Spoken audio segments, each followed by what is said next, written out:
Bonjour à toutes et à tous, il est 17h32, je vous propose qu'on commence. On est très heureux de vous retrouver pour la 7e séance du séminaire Soins, Nature et Patrimoine, organisé par la chaire de philosophie à l'hôpital et hébergé par l'établissement public de santé mentale départemental de l'Aisne.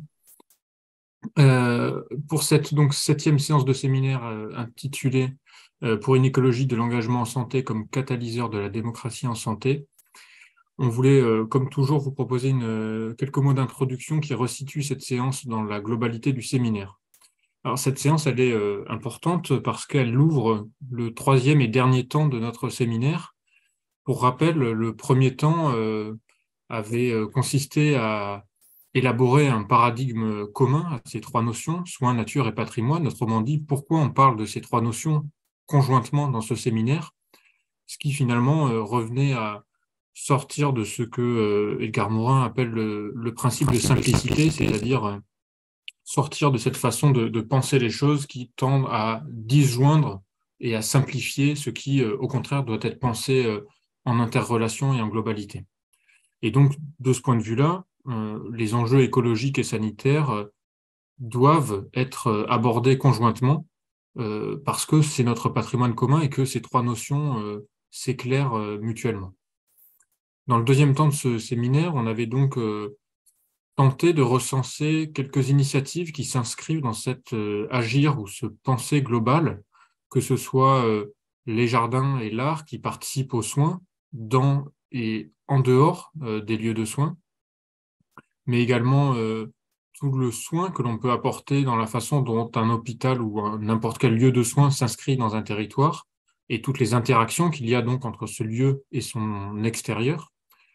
Et puis, dans la dernière séance, autour du concept de restauration, de réhabilitation, nous avons vu comment l'attention accordée à chaque situation, comment le souci de faire dans le singulier permettait de sortir d'une logique moderne dans laquelle le programme est souvent préétabli et générique, et finalement que l'on parle d'une restauration d'un écosystème, d'un lieu ou d'une personne, le souci et le soin apporté à chaque contexte émergeait comme un principe fondateur. Alors justement, dans ce troisième temps, on va détailler les principes qui pourraient fonder une société du soin. Parmi ces principes, la séance du jour en détaillera plusieurs. Les intervenants les formuleront dans leurs termes, mais pour en donner déjà quelques-uns, peut-être le premier principe serait de reconnaître que nous sommes tous vulnérables à différents degrés selon les moments de notre vie, mais qu'un projet de civilisation qui se fonde sur un refoulement de cette vulnérabilité, aujourd'hui, on se rend bien compte que cela nous mène dans une impasse. À l'inverse, reconnaître nos vulnérabilités permet de prendre conscience des interdépendances qui composent le monde, qui composent le vivant dont nous faisons partie. Cela permet aussi de sortir des assignations identitaires et fonctionnelles, ce qu'on appelle les stigmatisations, et puis reconnaître à chaque expérience une capacité à produire des savoirs et donc à s'exprimer légitimement sur la scène politique. Parce que ces capacités individuelles qui se construisent dans l'expérience, elles ont une valeur collective et elles composent un patrimoine commun. En un mot, il s'agit donc de se demander comment faire pour que les enjeux écologiques et sanitaires soient perçus non pas comme des enjeux techniciens, mais comme des enjeux citoyens. Et à la fin, la question centrale, c'est donc de comment voulons-nous habiter le monde. Voilà, j'en dis pas plus, je laisse le docteur Spada introduire la séance et puis les deux intervenants. Merci encore de votre participation. Oui, bonsoir à toutes et à tous. Donc, merci pour cette introduction par rapport à cette nouvelle conférence du cycle Soins, Nature et Patrimoine. Alors, je suis le docteur Simona Spada et donc j'interviens en tant que modératrice de la séance et je représente effectivement le groupe des soignants et c'est pluridisciplinaire, donc et autres intervenants de cet établissement public de santé. Donc, ce soir, nous avons le plaisir de recevoir les interventions de Alexandre Berkes, j'espère que je prononce bien, Alexandre Berkes, qui est enseignant et chercheur en management des organisations de la santé et co-directeur du Centre d'excellence sous le partenariat avec les patients et le public, CEPPP, du Centre hospitalier de l'Université de Montréal. Donc, nous sommes vraiment très heureux de vous accueillir dans cette perspective. Ça nous rapproche aussi d'autres pays, d'autres organisations qui sont, je pense, plus à l'avance que nous. Et après, nous aurons donc Monsieur Thomas Sagnier, qui est président de France Assos Santé Île-de-France. Donc, j'ai compris qu'il s'agit de la réunion de plusieurs associations et d'usagers et aussi de pères aidants, je pense, et de familles. Et donc, chargé de mission, expérience et partenariat patient pour le pôle de ressources en éducation thérapeutique du patient d'Île-de-France, ainsi que président d'honneur de l'Association française des hémophiles. Donc, je pense que vous êtes fort intéressé par le travail, comme vous aviez expliqué tout à l'heure avant l'ouverture, pour introduire effectivement les patients ou les personnes qui ont un savoir expérientiel dans les cursus d'études, je pense, si j'ai bien compris, au niveau des universités, au niveau des infirmiers, des médecins, etc. Voilà. Donc, mais je vous laisse la parole parce que je pense que vous allez mieux expliquer qui vous êtes et ce que vous faites. Voilà. Donc, je pense que la parole, c'est Alexandre Berkes, un premier. Oui, tout à fait. C'est ça. Voilà. Exactement. Bonjour à toutes et à tous. Merci d'être là. Après déjà en général une bonne journée de travail dans le corps. On va prendre le temps justement de penser ensemble, de se poser des questions ensemble. Et c'est le but, c'est de retrouver aussi la joie de penser qui n'occupe pas toujours toutes nos journées. Des fois, on n'a pas tant d'espace que ça et les conditions adéquates pour prendre le temps de s'exercer à la pensée adéquate. Donc, c'est ce qu'on va essayer de faire ensemble dans la prochaine heure et demie, 2 heures qui nous attendent. On va vous proposer des choses assez exploratoires aussi avec Thomas, parce qu'on n'a pas les réponses à toutes les questions qu'on a posées. On les a posées, on a essayé d'y répondre avec ce qu'on avait comme expérience et comme réflexion, mais certaines nécessitent un travail collectif et pour quelques années encore. Donc, surtout l'objectif, peut-être oui, effectivement, quelques compléments. Si moi, je complète juste sur ma partie, peut-être 2 éléments importants de mon parcours qui peuvent expliquer la manière dont on va aborder le sujet et mes appétences que vous allez entendre. Premièrement, j'ai fait aussi une thèse en philosophie et en théologie, mais notamment sur Spinoza, sur l'éthique de Spinoza. Et donc, cette logique immanentiste du rapport à la nature, vous allez l'entendre. Et la deuxième, c'est aussi du point de vue du soin, j'accompagne des adolescents neuroatypiques qui ont des problèmes d'addiction, justement avec des pratiques de soins dont vous entendrez peut-être justement parler à travers, et aussi la philosophie que j'utilise pour ça. Donc, la démarche philosophique a aussi un lien, depuis longtemps, mais aujourd'hui, on le formalise davantage avec le soin, et ça sera peut-être quelque chose qui va en intéresser certains d'entre vous. Est-ce que Thomas, toi, tu avais des compléments à faire ou pas par rapport à ton parcours pour comprendre à partir dont on va parler? La seule chose, c'est que je suis plus personnellement, j'allais dire, soucieux justement d'accompagner mes pairs dans les enjeux d'apprentissage, en particulier à travers les actions d'éducation thérapeutique et en particulier les adolescents et jeunes adultes qui font face à l'enjeu de vivre avec la maladie, alors même que je suis dans un domaine de santé qui connaît des progrès thérapeutiques majeurs et sans précédent. Si l'enjeu au fond du questionnement de la maladie est toujours le même, quelles que soient, j'allais dire, les avancées thérapeutiques, en pratique, qui peut amener des solutions différentes, mais le questionnement lié à la maladie, pourquoi moi, les textes fondamentaux comme ce Job du livre de Job restent toujours d'actualité pour, en tout cas, ce questionnement-là. Et donc, mon travail est véritablement de pouvoir mieux aider les gens, mieux accompagner les gens à faire face et à faire des choix, au fond, de santé qui les concernent et qui ont du sens pour eux. Donc, voilà, en termes de présentation plus sensible sur les enjeux qu'on va discuter aujourd'hui. Alors, pour vous dire également, on va mobiliser plusieurs références.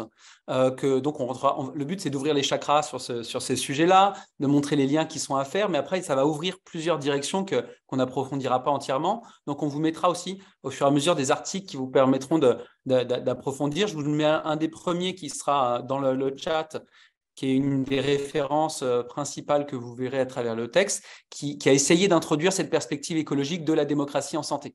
C'est un article en anglais. Pour ceux qui sont intéressés, on fera probablement une présentation en français dans quelques temps, parce que c'est un article qu'on a écrit avec notre équipe, justement, sur le sujet au Canada. Alors, pour commencer, on aimerait, justement, avant de rentrer dans la démocratie en tant que telle, on va essayer de vous proposer un cadre de lecture, un cadre conceptuel écologique basé donc sur la manière dont nous sommes reliés les uns aux autres et la manière dont ça influence nos manières de faire et de penser, avant de rentrer directement dans la question de la santé. Donc, pour ceux qui connaissent moins le domaine, effectivement, la question de l'écologie, elle s'intéresse au lien entre les êtres vivants, notamment de la nature, qu'ils soient humains, animaux, végétaux, etc., et de se poser la question de comment ces manières dont nous sommes reliés vont influencer à la fois notre expérience de l'existence et à la fois notre pouvoir d'agir sur l'environnement au sein duquel on est. C'est-à-dire comment on peut trouver sa place d'une manière à ce que cet environnement réponde au mieux à nos besoins. On va poser un postulat dès le départ parce qu'on n'a pas le temps de le démontrer et aujourd'hui il fait consensus de manière scientifique. C'est le fait que nous sommes toutes et tous, tous les êtres vivants de la nature sont reliés, sont interdépendants. Ils forment un écosystème. Que des variations de l'un entraînent des variations de l'autre. Aujourd'hui, ça, c'est plus une idée, on le pose comme postulat. Ce qui va nous intéresser, nous, c'est de caractériser ces liens et la manière dont ça va influencer ce que chacun essaye de faire dans son écosystème. Et donc, il y a 5 idées qu'on veut aborder avec vous ce soir.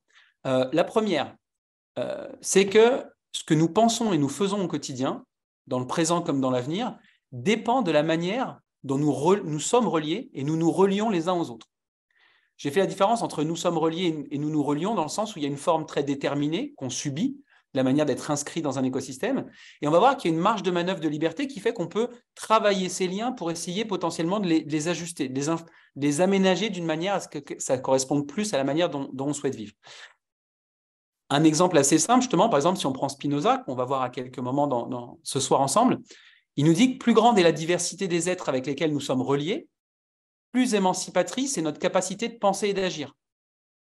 Si vous le traduisez de manière très concrète, c'est comme si dans votre cercle d'amis, plus vous avez des gens qui ont une diversité de styles de musique, de rapports au travail, de partis politiques pour lesquels ils votent, ça va augmenter la probabilité que vous soyez capable de vous faire un avis propre sur ce sujet plutôt que d'être dans un endroit où on n'écoute que la même musique, où on n'a que le même rapport au travail, où on vote pour le même parti politique. Donc, plus je suis relié à une diversité de manières d'être, de rapport au monde, plus il y a de chances que mon rapport au monde corresponde à la manière optimale d'être pour moi au sein de cet écosystème.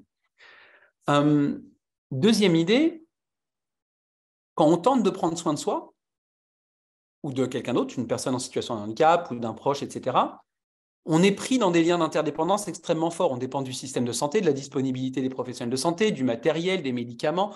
On est extrêmement interdépendant. On dépend de beaucoup de choses pour assurer sa propre santé ou celle de son proche. Et pourtant, ce qu'on va voir, c'est qu'on a à la fois légalement le droit, et en plus, on a démocratiquement la possibilité d'exprimer une certaine autonomie, une certaine marge de manœuvre, une certaine manière de définir les valeurs avec lesquelles on souhaite être relié à ces personnes qui vont nous aider à prendre soin de nous. Ce n'est pas quelque chose qui est uniquement passif. Il y a justement toute cette question du pouvoir d'agir des patients et des proches aidants et celle de dire, même s'il y a tous ces liens d'interdépendance, interdépendance ne veut pas dire absence d'autonomie. Il est possible d'avoir de l'autonomie à l'intérieur d'une relation d'interdépendance. Troisième idée, je vous donne quelque chose avant. C'est Thomas qui exprimera la troisième et la quatrième et la cinquième.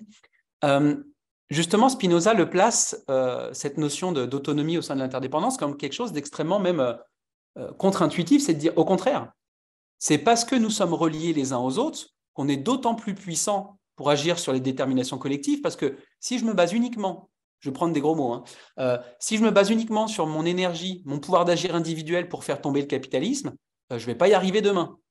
Par contre, si je suis capable de mobiliser ce qu'il va appeler l'auxiliarisation stratégique, si je suis capable de mobiliser le pouvoir d'agir, la puissance d'agir des autres, il y a plus grande chance que je sois capable de lutter contre les effets d'aliénation d'un système collectif. Donc, il va nous dire au contraire, le meilleur moyen d'aménager individuellement même des conditions de vie qui nous permettent de vivre de la manière qui fait sens pour nous, qui répond à nos besoins, c'est de pouvoir justement, grâce à ces relations d'interdépendance, mobiliser le pouvoir d'agir des autres pour m'aider à agir sur ces déterminants collectifs.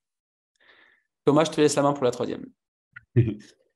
Merci Alexandre. C'est ce qui fait que la troisième idée qu'on cherche à développer avec vous, c'est que c'est faire ce lien au fond avec la maladie elle-même et se dire au fond que l'expérience intime de la maladie chronique, à la fois quand on est patient ou proche, tant dans sa relation à soi, c'est-à-dire au fond le dialogue intime qu'on peut avoir lié aux événements et au poids que représente la maladie au quotidien, mais aussi aux autres, mais aussi, comme l'a évoqué Alexandre, les organisations de santé avec qui on est en relation. On peut la regarder évidemment au prisme des principes de la démocratie qui invitent justement à se questionner sur ce qu'est le rôle du citoyen. Et pour ça, on s'est appuyé sur…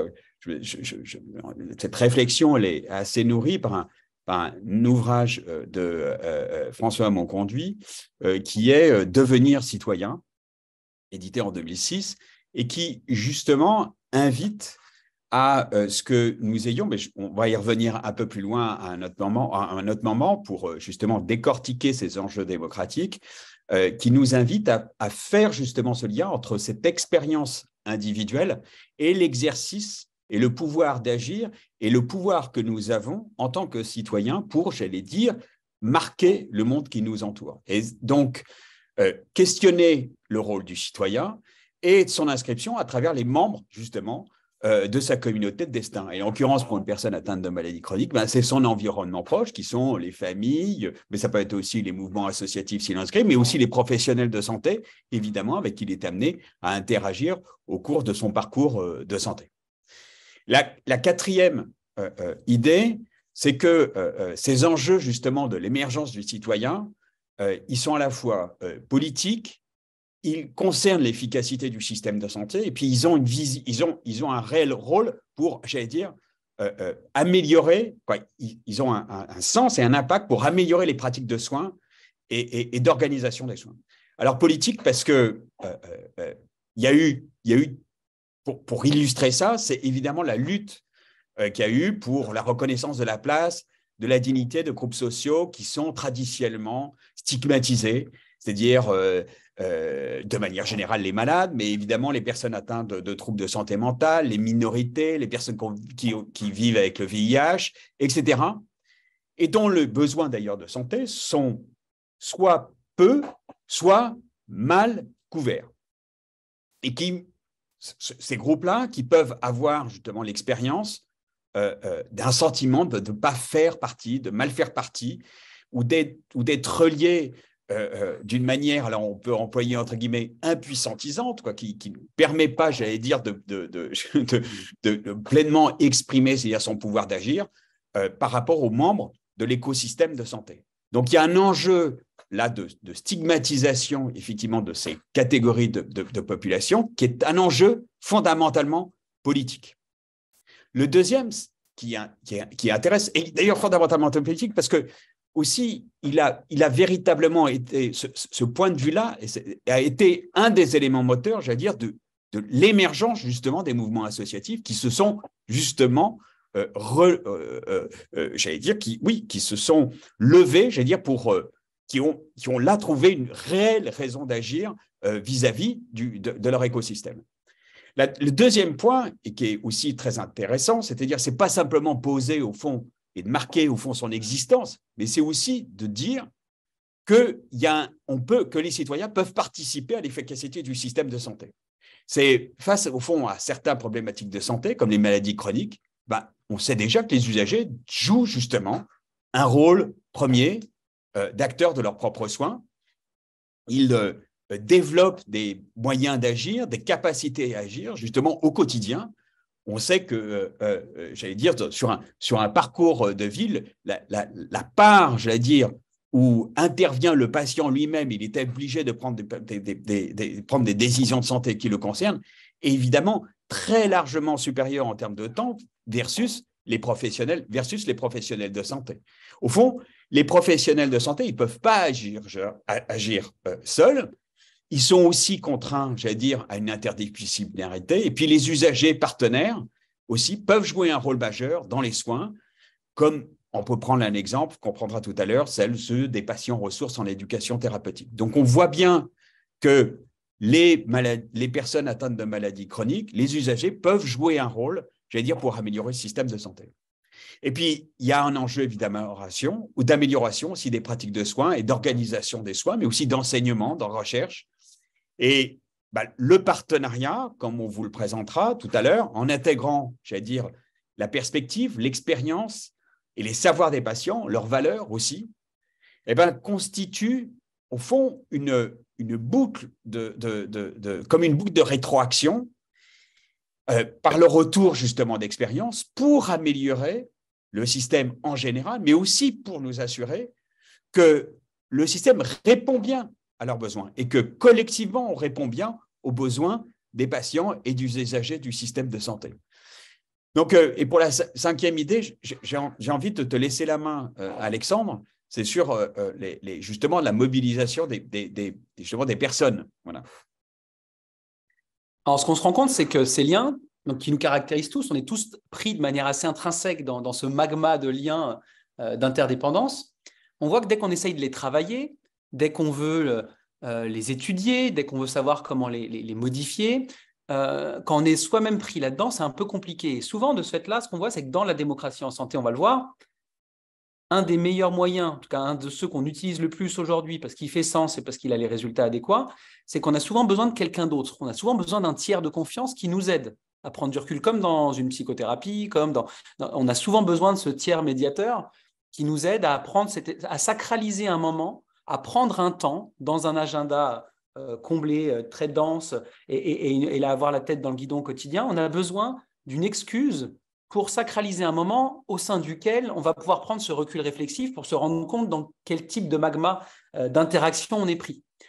Et donc, si on prend aujourd'hui ce qui se passe dans le quoi on est impliqué avec Thomas, notamment les accompagnements, que ce soit aux Hospices civils de Lyon, à la PHP, au CHU de Rennes, dans plusieurs établissements en France, on se rend compte qu'actuellement, les projets au sein desquels on essaye de se dire comment modifier, en tout cas déjà comment conscientiser, agir sur les relations qui lient les citoyens, les patients, les proches aidants, les professionnels de santé, etc., et de dire, voyons comment cette manière dont nous sommes actuellement en lien est plus ou moins émancipatrice, produit plus ou moins les résultats de santé qu'on souhaite. Est-ce que ces liens sont adéquats? Lesquels sont-ils? Comment peut-on les changer? Et si on veut, par exemple, davantage de coopération à l'intérieur de l'écosystème de santé, quels sont les liens sur lesquels il faut agir? Et notamment, par exemple, le lien entre le rapport pouvoir-savoir. On sait qu'aujourd'hui, travailler à la reconnaissance des savoirs, de la légitimité, de la crédibilité des savoirs expérientiels de la vie avec les maladies des patients permet de changer l'asymétrie de pouvoir qui lie les professionnels de santé et les patients. On sait que ça, c'est une des variables qui permet de jouer sur ce lien-là et donc de favoriser un lien plus émancipateur, plus source de coopération, etc. Alors, ça, c'était pour vous donner un petit peu la perspective des idées principales qu'on veut aborder avec vous et de cette introduction. Maintenant, on vous pose ce cadre théorique où ce qu'on essaye de vous montrer, c'est cette perspective écologique appliquée, on va dire, avec ce qu'on voit aujourd'hui du contexte sociétal et après plus spécifiquement du contexte du système de la santé. Alors, on l'a dit juste avant, par nature, on est tous reliés. Donc, c'est-à-dire que quand on traite d'une perspective écologique, on n'est pas là pour dire que nous sommes liés, comme si c'était ça ce qu'on voulait démontrer. Nous sommes tous interdépendants. Ce qu'on veut, c'est 3 choses différentes, 3 idées principales. 1, de porter davantage à notre conscience pour qu'on soit justement capable d'en prendre soin, de ce lien, de ces liens, que ce soit le lien à soi, le lien aux autres, le lien à la nature, pour pouvoir justement agir dessus. Conscientiser, expliciter les liens à travers lesquels nous sommes reliés aux autres, c'est le seul moyen de pouvoir agir dessus, avoir du pouvoir d'agir dessus. Et donc de se dire, ça permet aussi d'expliciter ce qu'on désire. C'est-à-dire, j'aimerais pouvoir me relier davantage aux autres de telle manière à ce qu'on reconnaisse davantage les compétences que j'ai développées en vivant avec la sclérose en plaques et faisant en sorte que j'aimerais pouvoir me relier à l'infirmière coordinatrice du parcours de manière à pouvoir davantage coopérer et avoir davantage d'influence sur les soins qui me seront apportés à domicile. Deuxième objectif de la perspective écologique, ça nous permet d'expérimenter délibérément, intentionnellement, des nouvelles manières de nous relier qui permettraient justement de cheminer vers une conception du soin adéquat et plus généralement une conception de la vie bonne. Par exemple, si je souhaite avoir une vie qui est caractérisée par des relations qui me permettent de faire l'expérience de la joie, de l'amitié, de la justice, de la solidarité, je peux justement, après avoir fait la première étape de conscientiser de la manière dont je suis relié actuellement, aux autres, à la nature, je peux dire justement, j'aimerais expérimenter une vie quotidienne au sein de laquelle je serais davantage relié à des personnes qui sont animées par la joie ou relié d'une manière à ce que mon quotidien soit l'occasion de faire l'expérience de l'amitié tous les jours. Et de se dire, je vais travailler sur ces liens de manière à pouvoir davantage faire cette expérience-là. Donc, cette logique de pouvoir consciemment expérimenter de nouvelles manières de se relier pour voir si elles contribuent davantage à la conception de la vie bonne ou du soin adéquat qu'on désire. Et le troisième, c'est d'en faire le plaidoyer. C'est-à-dire qu'une fois qu'on a expérimenté des manières de se relier qui font sens, qui permettent de renforcer, de générer plus de valeur ajoutée en santé, comment je puis ensuite diffuser, sensibiliser les autres à cette éthique de vie, à cette éthique du soin? Comment je peux sensibiliser les autres aux manières de conscientiser ces liens et de leur permettre d'expérimenter cela? Donc, comment je peux aider les autres à agir individuellement, pour eux et collectivement, pour notre communauté de destin, à expérimenter eux-mêmes ces manières de se relier qui correspondent à des objectifs plus désirables. Donc, ce sera nos 3 objectifs qu'on s'est dit avec vous ce soir. Tenter de contribuer à votre cheminement de conscientisation de ces liens, notamment sortir de l'illusion de l'autonomie libérale qui nous présente le fait que l'émancipation passe par le fait de sortir des communautés qui nous emprisonnent, justement, sortir des déterminismes et d'être capable de plus avoir nos pensées et nos actions entièrement déterminées par ce que désirent les autres. Et là, ce qu'on regarde, c'est qu'en fait, cette liberté, elle peut se penser à travers les autres, à travers ce magma social-là. Deuxièmement, d'expliciter les manières de vous relier pour agir en santé d'une manière qui fait sens pour vous. Donc, même si je suis un patient ou un proche aidant qui est pris dans les liens d'intervention du système de santé, il y a aujourd'hui en France, à T0, en ce moment même, des marges de manœuvre pour faire reconnaître davantage les valeurs et les manières dont vous voulez vous relier aux ressources du système de santé, aux personnes, pour prendre soin de vous d'une manière qui fait sens pour vous. Et le troisième, c'est on peut, à partir de ces manières de s'engager, s'efforcer à faire reconnaître et expérimenter par d'autres ces manières émancipatrices de prendre soin ou de vivre. Autre chose, on ne l'a peut-être pas précisé en amont, mais c'est important, ni Thomas ni moi, on arrive ce soir avec une conception neutre de la manière désirable qu'on considère être de se relier les uns aux autres. Que ce soit nos parcours de vie, ce qu'on a expérimenté, fait en sorte qu'on a déjà des préconceptions. Alors, on vous l'a dit pour que justement on fasse du divulgachage, on vous le dit, voici avec quoi ce que vous allez comprendre à travers nos propos. Thomas et moi, on désire particulièrement une manière de nous relier qui diminue la probabilité que nous agissions en nuisant aux autres êtres. C'est-à-dire dont d'ailleurs on dépend pleinement des autres êtres de notre communauté, pour la qualité et la pérennité de notre existence. Donc justement, on agit de manière à préserver l'environnement au sein duquel on peut justement vivre et avoir cette vie bonne. Et c'est là qu'on va vous introduire la question du faire avec les personnes plutôt que de faire pour les personnes. Parce que ce qu'on sait aujourd'hui méthodologiquement, ce que la recommandation de la Haute Autorité de Santé qu'on a publiée en 2020 a démontré suite à la revue de littérature qu'on avait fait, empirique, c'est de dire méthodologiquement, même si je suis bien intentionné et compétent en tant que professionnel de santé, agir pour la personne, c'est-à-dire agir pour le proche aidant, agir pour le patient, la plupart du temps, ça ne donne pas les meilleurs résultats. C'est-à-dire que je n'arrive pas forcément à répondre adéquatement aux besoins de la personne. Parce que la plupart des informations dont j'ai besoin pour prendre la bonne décision de santé, je n'y ai pas accès. Parce que la personne, elle ne les a pas explicitées, ça fait partie de son parcours, le contexte n'est pas forcément… Ce n'est pas parce que j'ai le bon diagnostic, la bonne analyse, les bonnes compétences, etc., que pour autant, ça va le faire. Donc la première chose, c'est avoir ce postulat-là qui nous amène, nous, à choisir des méthodologies de travail avec les personnes, donc des approches démocratiques et de partenariat avec les patients. Deuxième chose, vous voyez en lame de fond que nous désirons particulièrement une manière de nous relier qui tente de contribuer à l'autonomie et au développement du pouvoir d'agir des personnes accompagnées. Justement parce que ça permet de renforcer la capacité de chacun d'entre nous de s'émanciper des rapports de pouvoir qui nous aliènent au quotidien. Donc, je vous donne des exemples concrets.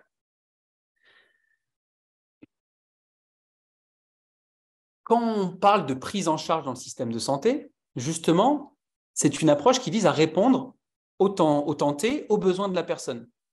Ce qui est aujourd'hui en train de se passer dans l'évolution de la démocratie en santé, c'est qu'on considère que pour s'en sortir dans l'avenir en matière de santé, on ne peut plus uniquement prendre en charge les personnes, mais on doit aussi, au-delà de répondre à leurs besoins en santé, contribuer au développement de leur pouvoir d'agir. Il y a justement cette logique de l'éducation thérapeutique.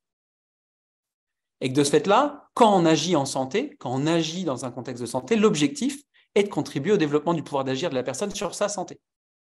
Parce que justement, on ne tiendra jamais, sinon en termes de système de santé, si le peu de ressources formelles que nous sommes dans le système de santé essaye de prendre en soin et en charge l'ensemble des besoins populationnels de santé qui émergent au quotidien. On ne s'en sortira pas. On s'essouffle déjà énormément, mais ça sera d'autant pire.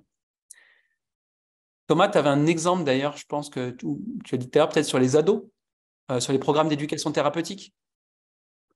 Oui, mais je ne voudrais pas répéter ce que j'ai pu dire, mais le fondamental de ce travail, c'est face à des personnes qui prennent conscience, au fond, pour eux-mêmes de ce qu'est la maladie. Ça ne veut pas dire qu'ils ne prennent pas conscience de la maladie, puisqu'ils l'ont depuis toujours, mais au fond, ils prennent conscience de leur capacité. Et souvent, le soin a été fait pour eux dans les premières années de la vie. Et donc, là, tout le travail d'accompagnement qu'on a avec eux, c'est justement de dire, en fait, la place, c'est vous qui l'avez. Et c'est de leur donner, au fond, c'est ouvrir l'espace qui, jusqu'à présent, n'était pas ouvert, au fond, qui sont moteurs de cette vie avec la maladie et qui peuvent faire avec les soignants et qui peuvent rentrer dans un dialogue avec les professionnels de santé, mais aussi leurs pairs, dans leur manière de penser, au fond, le soin pour eux et de prendre des décisions qui les concernent. Là où il faut être assez attentif et qu'il y a une exigence, j'allais dire une responsabilité, c'est que pour ceux qui accompagnent, c'est de se dire on ne lâche pas les gens. C'est-à-dire, ce n'est pas parce qu'on leur dit voilà, maintenant c'est à vous de décider, etc. C'est débrouille-toi mon gars et puis fais ce que tu veux. C'est l'autonomie au sens libéral que tu évoquais. Parce que nous sommes des êtres reliés et en particulier parce que des patients plus âgés, avec une expérience, etc., peuvent les soutenir dans leur démarche justement de réflexion en matière de santé, que ce lien se fait aux autres, celui dont tu parlais avec tant d'attention, que ce lien aux autres se fait et qu'il y a au fond un sentiment d'un destin commun qui nous relie, quelles que soient, j'allais dire, les générations qui peuvent se poser. Donc, souvent on dit « Ah, mais de toute façon, tu es trop vieux pour parler aux jeunes, etc. » Mais la question fondamentale, certes, je suis trop vieux, mais la question fondamentale, elle est toujours là. C'est au fond de notre rapport à la maladie, au fond, à ce on parlait tout à l'heure, aussi des vulnérabilités. Au fond, ce qui est une question de la vulnérabilité et en quoi, au fond, ça constitue une ressource de travailler cette question, au fond, intérieurement, d'intérioriser ce sujet, mais aussi en quoi ça constitue une ressource pour les autres. Et il y a des personnes atteintes de maladies chroniques qui ont des mots absolument formidables sur ces sujets-là, en disant si j'ai eu, par exemple, l'hémophilie, je me souviens d'un adolescent, si j'ai eu l'hémophilie, c'est parce que peut-être qu'on savait que j'étais capable d'en faire quelque chose. Qui revient à la fois l'interrogation de Job, et qui montre bien que l'enjeu, c'est aussi le pouvoir d'agir et que cette appétence-là, elle existe même à 14 ans, mais même dans ce monde ultra-individualiste, mais justement, les gens ont une appétence pour autre chose. Pardon, je ne voulais pas trop aller mais c'est le but. Il faut explorer. Je donne un autre exemple parce que, rappelez-vous, je reprends le début du propos, c'est de dire, nous sommes tous interdépendants, nous sommes tous reliés les uns les autres, et une des manières d'avoir davantage de liberté et de s'émanciper malgré ces liens d'interdépendance, c'est de les conscientiser. La première étape. Et justement, faites l'exercice équivalent à ce qu'on est en train de faire avec Thomas, faites-le de votre bord. Essayez de caractériser de manière explicite quelles sont les manières de vous relier aux autres pour prendre soin de vous et d'autrui qui caractérise justement votre manière de faire, celle que vous considérez être la plus désirable. Si je suis aujourd'hui directeur des soins dans un établissement de santé et que l'essentiel du temps, je ne le passe pas sur le terrain au sens clinique, mais essentiellement au niveau de questions de gestion, c'est d'autant plus important de dire quelle est la manière de me relier à mes autres collègues qui font du soin pour qu'ils puissent pratiquer d'une manière qui fait sens pour moi, qui réalise l'éthique du soin, la conception du soin adéquat, qui me paraît désirable. Donc, ce qu'on est en train de faire pour nous-mêmes, essayez de faire le même exercice dans votre contexte professionnel ou personnel. Autre exemple que je vous donne, moi, avec les adolescents neuroatypiques que j'accompagne qui ont des problèmes d'addiction, la plupart, c'est des addictions drogue, alcool, sexe, mensonges, jeux vidéo, etc., prise de risque importante. Et dans cette logique de justement pas être uniquement dans la prise en charge et répondre aux besoins directs, de dire je veux juste sortir, forcément limiter les effets de cette dépendance X ou Y, il y a une volonté justement de contribuer à leur faire comprendre le mécanisme déjà, pour qu'ils se rendent compte, eux-mêmes, ils conscientisent ce qui génère ça, parce que c'est un symptôme plus qu'une problématique en soi. Et notamment chez ces ados-là, ce qu'on voit, c'est un besoin d'intensité expérientielle quotidien qu'ils ne trouvent pas dans la vie sociale. Et qu'ils ont donc besoin d'aller générer par l'absorption de substances qui leur permet d'avoir cette intensité expérientielle. Moi, par exemple, une des parties de ce que je fais avec eux, c'est des ateliers de philosophie, parce que justement, d'eux-mêmes, plusieurs ont dit « j'aimerais être capable de générer par moi-même l'intensité expérientielle sans ces substances-là ». Et une des choses qui existent, qu'on connaît dans ce milieu-là, de l'autisme en général, pour les autistes Asperger par exemple, c'est ce moyen de mentaliser le réel, d'intellectualiser l'expérience quotidienne du social.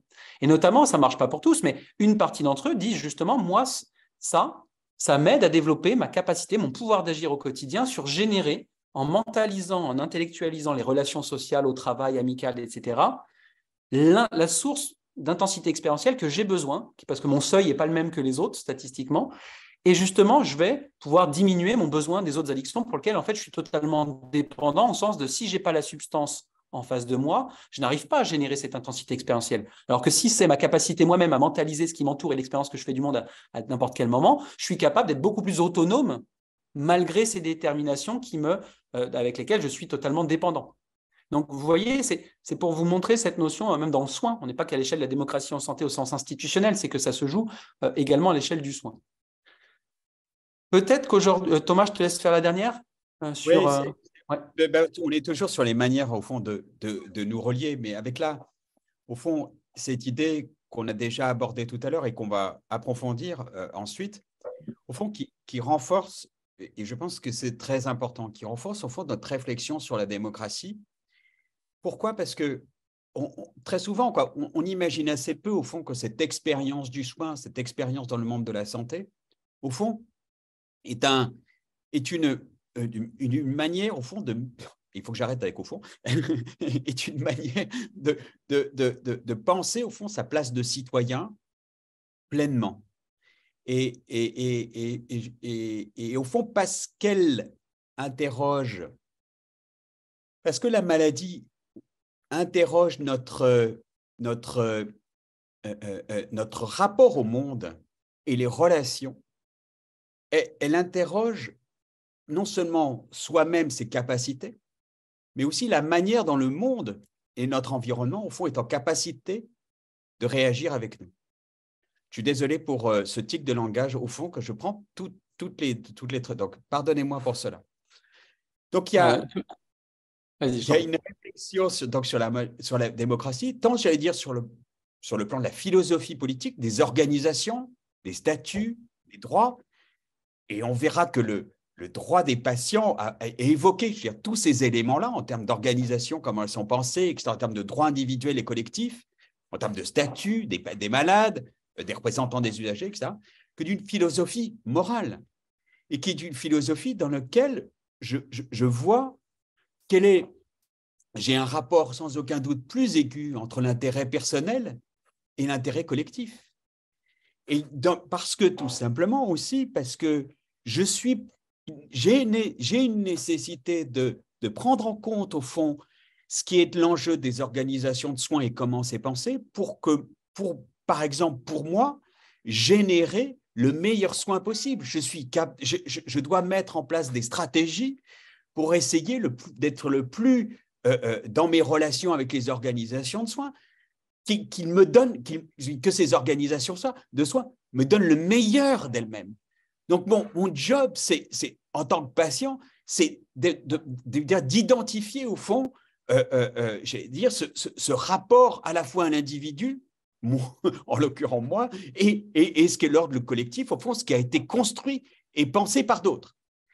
Et puis, il y a c'est une philosophie morale parce qu'elle invite, au fond, à mettre en valeur l'expérience, et l'expérience démocratique, au fond, l'expérience des relations que tu as si bien décrite, Alexandre, et qui, au fond, l'expérience de soins, l'expérience de la maladie, et qui interroge, et justement, c'est ce que dit François Mauconduit, qui interroge sur la souveraineté sur soi. Et au fond, que l'expérience démocratique, c'est un travail, au fond, très personnel, pour justement prendre, tu parlais de conscience, d'expérimentation, de vouloir agir, ça c'est pas toi qui le dis, mais la volonté d'agir, j'allais dire, pour pouvoir justement transformer, j'allais dire, ces expériences-là, non seulement pour soi-même, mais aussi pour les autres. Et donc, ça interroge notre capacité d'engagement, mais aussi notre responsabilité, on le verra tout à l'heure, notre responsabilité fondamentale que chacun de nous, au fond, nous avons la souveraineté en partage. Et c'est aussi ça, j'allais dire, la démocratie. C'est conférer à chacun la souveraineté en partage. Et on peut être co-auteur de ça. Et donc, on voit bien que c'est un lien très profond.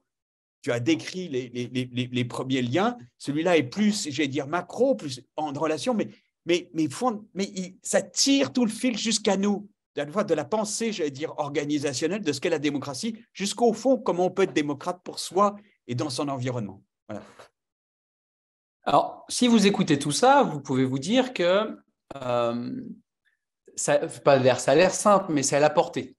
C'est à la portée de nous tous de conscientiser la manière dont nous sommes reliés, expérimenter des nouvelles manières de se relier et en fonction de celles qui produisent les résultats escomptés, de plaidoyer individuellement et collectivement pour qu'elles se déploient.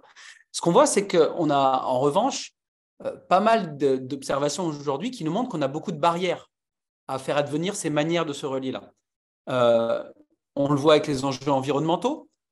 On produit d'une manière qui nuit de plus en plus à la pérennité des autres types d'êtres, aux autres êtres, pas types, mais aux autres êtres existants sur notre planète, dans notre nature en général. La maltraitance animale à grande échelle, où on consomme d'une manière qui génère toujours de la souffrance animale auprès d'autres êtres. Dans le domaine de la santé, on a des défis de santé mentale, notamment pour tous les travailleurs, pour toutes les personnes qui sont dans un rapport au travail ou qui nuit à la coopération entre les êtres. Et on a de plus en plus de mal pour beaucoup d'employés à trouver du sens dans ce qu'on essaye de faire au quotidien dans le système de santé et en dehors du système de santé. La logique de hiérarchisation, de pouvoir au sein des organisations, entre le PUPH jusqu'à l'agent de service, qui font justement, qui nous amènent dans cette logique de déresponsabilisation ou de non-reconnaissance des connaissances et des compétences des différents acteurs et qui nuisent à de la coopération à l'échelle de l'écosystème.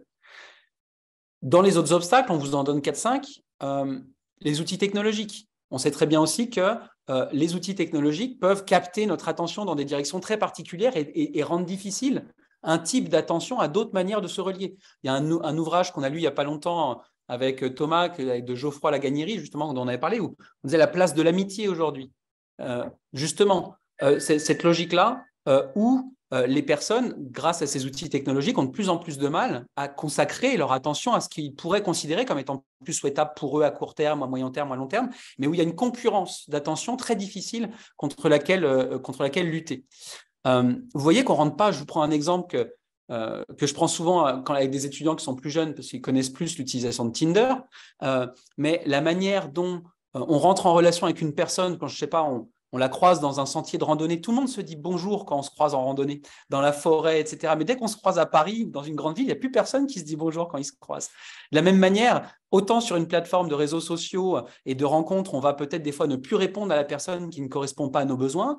On ne se retrouverait jamais dans un restaurant au bout de 10 minutes à se rendre compte que la personne en face, ce n'est pas la bonne, et d'un coup, on se leverait sans lui dire pourquoi, puis on quitterait le restaurant et on ne lui écrirait jamais, sauf qu'on se permet cette chose-là grâce à des dispositifs technologiques. Donc, les outils technologiques ont un impact non négligeable sur la manière de se relier et globalement, même si elles peuvent être un catalyseur de lien, elles ont tendance à réifier, à chosifier le rapport à l'autre et donc à augmenter la probabilité d'avoir des actes plus de chosifiés, c'est-à-dire on se comporte avec les autres comme si c'était des choses plutôt que des sujets. Donc ça, c'est un des enjeux pour se relier d'une manière émancipatrice. Un troisième exemple, pour les professionnels de santé, la logique de la culture de la performance et de la sanction en cas d'erreur. Ça rend difficile une culture de l'amélioration continue des pratiques et des organisations. C'est compliqué d'essayer d'être dans la coopération quand justement on nous met en concurrence. Je prends à l'échelle de l'université, par exemple. Dans les universités, la mise en concurrence des chercheurs et de leur production scientifique, etc., rend difficile les coopérations entre eux. Je donne peut-être 2 exemples encore. La question des inégalités épistémiques. Donc, on n'en a pas parlé jusqu'à présent, mais quand vous parlez au début de difficulté à reconnaître la légitimité et la crédibilité des savoirs des uns ou des autres, notamment ici des patients, des proches aidants, des personnes qui ont de l'expérience de vie avec la maladie, c'est un des obstacles à la manière de se relier adéquatement pour générer de la coopération à l'échelle de l'écosystème, donc à l'échelle écologique. Je prends des exemples concrets. Aujourd'hui, on sait très bien que la prise en charge de la douleur des femmes dans le système de santé est beaucoup moins bonne que celle des hommes, parce qu'on reconnaît plus difficilement la souffrance des femmes, et par contre, c'est vrai que c'est connu, hein, les hommes, c'est parce qu'ils sont vachement plus, ils sont pas du tout, quand ils disent qu'ils ont mal, qu'ils ont des douleurs intenses, c'est tout à fait proportionnel à la douleur qu'ils ressentent, c'est connu. Et de la même manière, le patient qui vit avec un diabète depuis 10 ans ou 15 ans, quand il arrive à l'hôpital, on lui retire aujourd'hui son dispositif d'injection de son insuline. C'est-à-dire on prend en charge sa gestion de l'insuline alors que ça fait des années et des années qu'il la gère lui-même au quotidien dans des contextes compliqués. Et de ce fait-là, on a du mal à reconnaître la légitimité, la crédibilité de cette personne à s'auto-soigner et à maintenir ce qu'il fait de toute façon déjà au quotidien comme acteur de soins quand il est dans le cadre de l'hôpital, comme une forme de déresponsabilisation, et je ne veux pas dire d'infantilisation, mais en tout cas de difficulté à reconnaître le fait qu'il est acteur et compétent. Ça nuit à cette coopération-là. Et pour dire, et pas mettre dans la perspective qu'on vous présente avec Thomas, elle n'est pas de trouver qui blâmer là-dedans, c'est toujours justement une question écologique. Donc l'infirmière ou le médecin en face de ce patient, qui lui-même est dans un cadre légal, qui fait en sorte que c'est lui qui porte la responsabilité entièrement de l'erreur potentielle de la personne, fait que lui, il n'est pas dans une condition non plus organisationnelle optimale pour laisser cette zone d'autonomie à la personne en face. Donc, ces enjeux de confiance, de reconnaissance, de responsabilité viennent jouer. Ce n'est pas noir ou blanc, cette situation-là. Et, dernière chose, et après, on vous présente une proposition conceptuelle sur l'écologie de l'engagement, c'est que ce qu'on voit aussi, c'est que face à tous ces obstacles-là, aux manières de se relier qui permettraient davantage d'émancipation en santé, on voit qu'il y a des réponses actuellement. Les approches de soins ou de santé qu'on appelle holistiques, comme l'approche One Health, des approches de soins qui essayent de mettre davantage l'emphase sur le lien, sur la relation, comme le partenariat entre les patients et les professionnels de santé, ou d'autres approches qui soulignent, qui rappellent l'importance de l'engagement, pas uniquement à l'échelle du patient, du soin, mais aussi à l'échelle de collective, politique, pour créer l'écosystème favorable à cet engagement individuel, qui est aujourd'hui la présence, en tout cas l'importance des travaux sur la démocratie en santé. On peut voir aussi que le succès des livres, des vidéos ou des podcasts qu'on voit sur tout ce qu'on appelle les philosophies immanentistes, Spinoza, Bouddha, etc., qui justement incarnent les postulats qu'on vous présente depuis tout à l'heure, et même des exercices où on essaye de mieux se relier, comme la méditation pleine conscience, sur le travail d'immersion dans la nature, etc., mais sont probablement le symptôme ou le constat qui nous montre qu'on est sensible à ces obstacles-là et on essaye de trouver des moyens comme on peut pour essayer de réinterroger nos liens dans cette direction-là. Alors, ce n'est peut-être pas des solutions qui suffiront, et d'ailleurs, peut-être que ce qu'on a comme message, c'est que probablement, ça ne suffit pas en soi. Ces approches-là, elles sont l'indicateur qu'on en est conscient, qu'on n'est pas dupe, et qu'on essaye, mais probablement qu'actuellement, ces zones-là d'expérimentation ne sont pas suffisantes par rapport à l'hégémonie des déterminations qui nous amènent à nous relier d'une manière qui n'est pas celle qui nous permet de s'émanciper davantage. Et justement, alors, Justement, peut-être parce qu'elles ne sont pas assez reliées et que justement, elles ne sont pas assez en lien justement avec les autres. Et que Bien sûr. c'est un des enjeux, c'est un des enjeux majeurs qu'on souhaitait mettre en avant. C'est vrai que quand on essaye d'introduire et accompagner des projets d'éducation thérapeutique, de pair aidance ou de partenariat à l'APHP ou au CHU de Lyon ou à Marseille, on commence rarement par un atelier pleine conscience ou de méditation permettant de travailler notre conscientisation du lien et d'expérimentation d'une nouvelle manière de se relier. C'est vrai. C'est pas encore, il n'y a pas beaucoup de synergie du point de vue de ces approches-là. On n'est pas rendu là. Donc là, ce qu'on vous propose, c'est le gros bout qu'on vous propose, et après, ça sera un peu le call to action. Donc là, on vous a montré une bonne mise en contexte, on rentrait dans le cadre philosophique, conceptuel de l'écologie, et là, on vous propose une modélisation d'une manière de porter ce qu'on a pensé jusqu'à présent dans la démocratie en santé sur l'engagement des patients à une échelle écologique.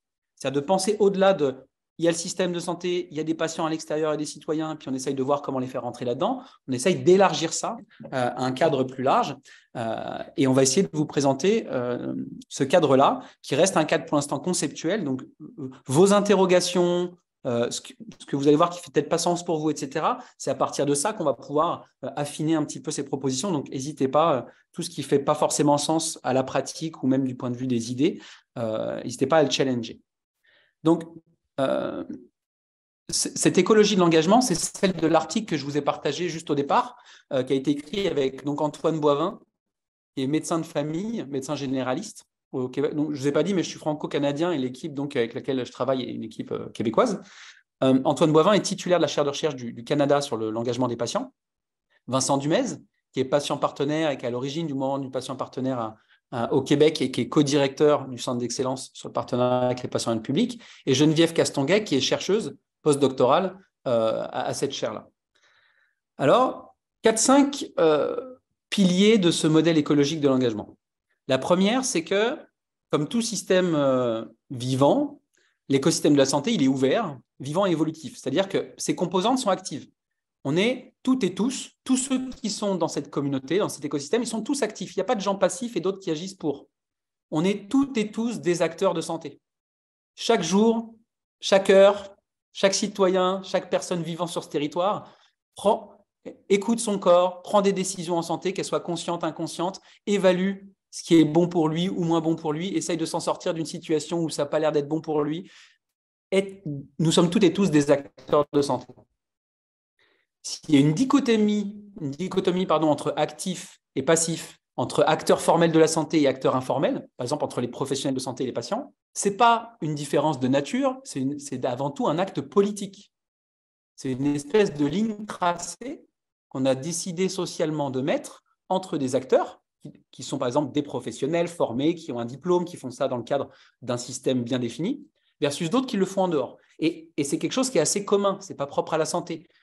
On a socialement, toutes et tous, mis une ligne entre l'assistante maternelle et le père ou la mère. Alors qu'on fait la même activité avec 3 enfants dans son salon, on mobilise les mêmes compétences. D'un côté, c'est un métier qui prend une réglementation pour lequel on est rémunéré et on a une formation. Et dans l'autre, alors qu'on mobilise les mêmes compétences dans le même cadre, etc., on est parent. Ce n'est pas rémunéré, ce n'est pas reconnu, ça ne prend pas de diplôme, on ne vérifie pas nos compétences, on ne vérifie pas si le logement est adapté en termes de sécurité de l'enfant. Et pour autant, on réalise la même tâche. Donc, on vient mettre cette frontière politique construite socialement pour délimiter. De la même manière qu'on la met entre des proches aidants et des auxiliaires de vie. Des auxiliaires de vie dans un acte formel de santé et le proche aidant qui va peut-être réaliser exactement les mêmes tâches, des fois avec des degrés de compétences même plus élevés sur certaines tâches plus spécifiques ou techniques, et on met cette frontière-là. Donc, c'est pas négatif en soi. Hein. On a besoin dans un écosystème de spécialiser les fonctions. C'est normal. L'étape qu'on vous demande ici, c'est de dire, en reconnaissant que cette ligne que l'on met, elle est de nature politique, ça nous donne du pouvoir d'agir dessus, parce que ce n'est pas une question d'essence. Ça veut donc dire, on peut choisir, si ça ne fait pas la job, de la re-questionner et de changer où cette ligne se met. Et ça, c'est important en termes d'émancipation. Si on reconnaît qu'on a du pouvoir d'agir sur cette ligne, elle n'est pas une question juste d'essence non discutable, comme si c'était une frontière objective qui n'est juste et universelle, là, on sait qu'on peut redéfinir notre autonomie par rapport à celle-ci. Je vous donne un exemple qu'on utilise souvent en Amérique du Nord, parce que c'est une étude qui a fait beaucoup de bruit. Angela Coulter, qui est une chercheuse en Amérique du Nord, elle a fait une étude sur les personnes qui sont accompagnées dans le cadre qui vivent avec la maladie d'Alzheimer. Et les proches aidants, en moyenne, sont acteurs de soins auprès de leurs proches environ 6500 heures par année. Les équipes de professionnels, en moyenne, entre 25 et 35 heures par année. Donc, quand vous voyez la différence d'heures consacrées en termes d'acteurs de soins auprès de ces personnes-là, c'est difficile de ne pas reconnaître comme pleinement actif ce proche aidant qui a consacré 6500 heures de son année à prendre soin de son proche. Donc, la première composante, je la répète, on est toutes des composantes actives. Donc, on a tous une légitimité, une crédibilité et des savoirs issus de cette expérience quotidienne de cet acte. Les équilibres de l'écosystème de santé, ce qu'on appelle les homéostasies, elles peuvent changer. Il peut y avoir des crises, il peut y avoir des perturbations. Celle qu'on vit en ce moment depuis une quinzaine ou une vingtaine d'années, c'est la chronicisation des maladies notamment. Ça, c'est un des exemples qui peut changer l'équilibre du système de santé. Si j'ai de plus en plus de malades chroniques, si j'ai un système de santé qui était organisé sur l'égule curatif, forcément, ça va être compliqué de passer dans une logique d'accompagnement, parce que mes professionnels sont moins formés à l'accompagnement, parce que les parcours de soins ne sont pas trop prévus dans une logique de trajectoire longitudinale, etc. La démocratisation de l'accès à la connaissance, c'est une autre perturbation à l'écosystème. Si je commence à changer et à donner beaucoup d'informations aux patients, aux proches aidants, aux citoyens, forcément qu'ils vont remettre en question plus facilement les rapports de pouvoir et savoir qu'il y a actuellement dans le système de santé. Donc là, je vais changer les équilibres. Il y a aussi une érosion de la légitimité de l'autorité des institutions, de la science en général. On tombe des fois dans une forme de relativisme, mais globalement, il y a une déconstruction d'une autorité non discutable, d'un savoir sacré purement.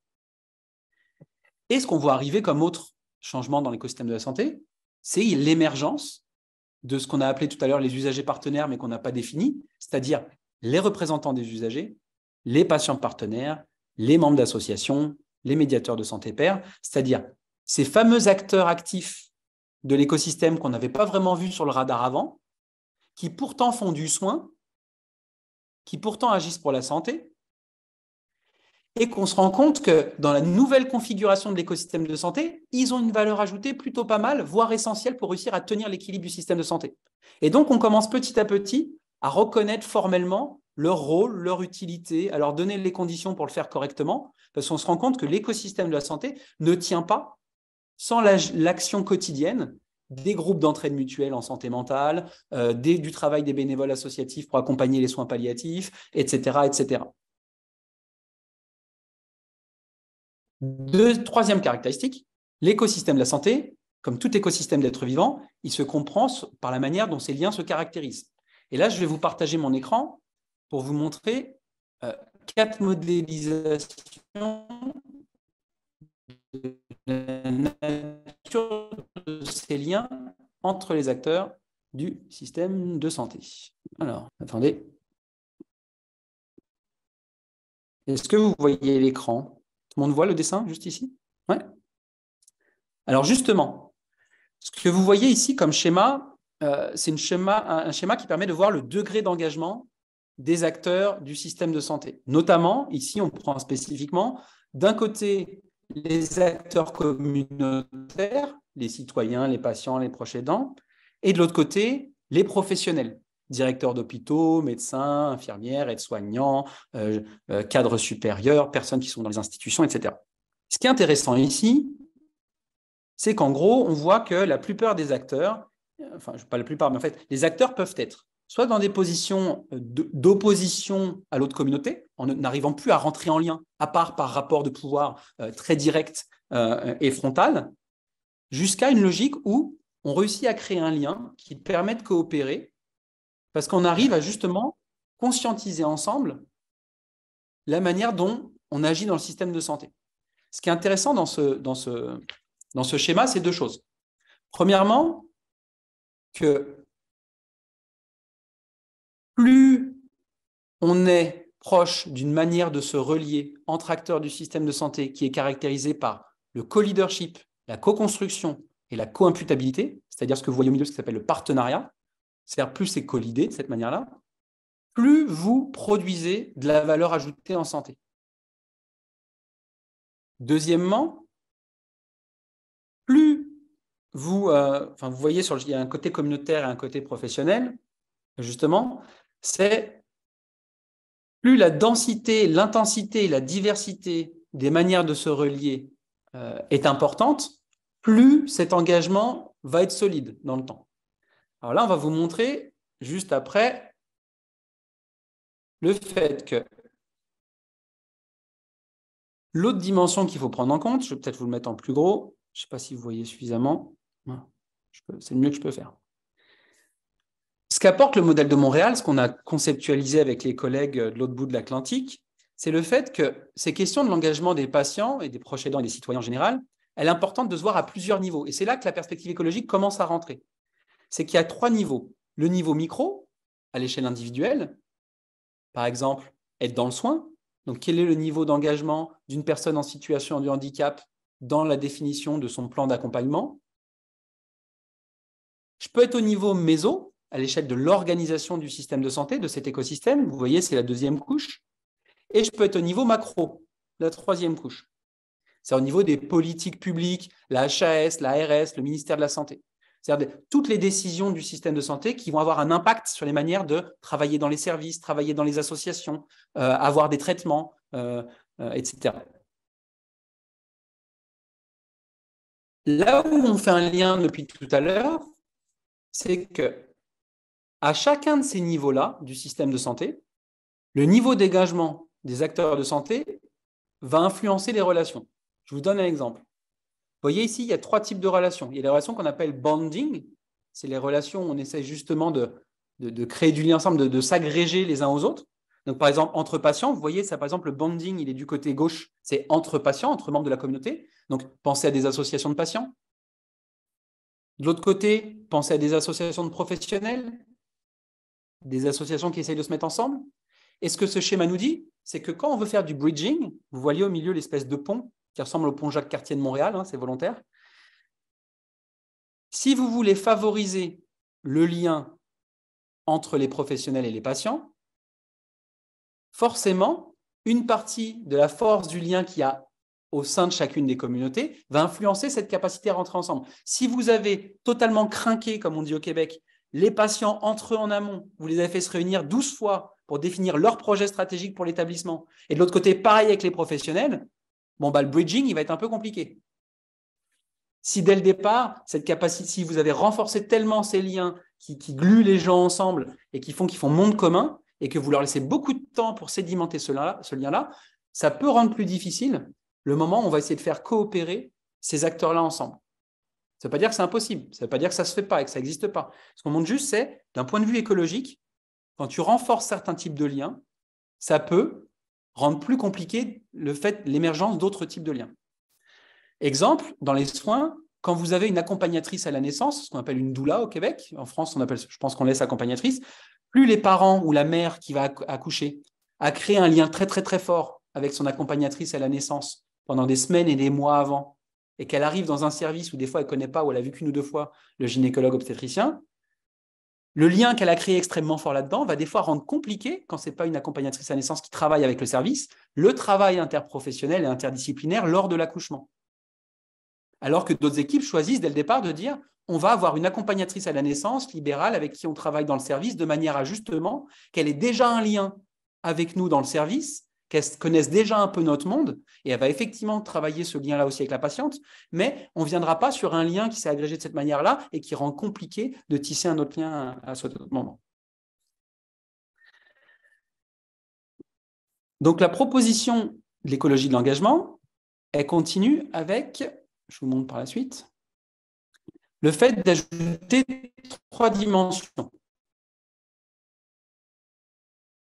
Et après, on rentrera sur 2 considérations beaucoup plus pragmatiques qui probablement vous permettront de raccrocher les wagons. Quand on se questionne sur la question des liens entre les acteurs de l'écosystème de la santé, il y a 3 variables qui sont pertinentes à regarder pour savoir si on va dans la bonne direction ou pas. La première, c'est la résilience de l'écosystème de la santé. Est-ce que ce que je vais avoir fait advenir comme manière de faire,